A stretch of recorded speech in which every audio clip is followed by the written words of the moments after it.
ડ્રાઈવરોની સાથે અમે એટલા માટે જ ઊભા છે કે ડ્રાઈવરોની સાથે પણ અન્યાય થાય છે અને એ અન્યાય અમે સહન કરવાના નથી અને જે સરકારે લોલીપોપ આપેલું એવા લોલીપોપ અમે ઘણા બધા ખાધા નથી અને આજે પણ તમને ખાવા દેવાના નથી।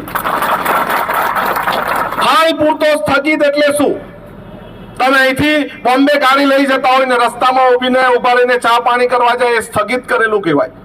પછી પાછા ગાડી પર ચડીને પાછી ડ્રાઇવિંગ કરો એ ચાલુ થઈ।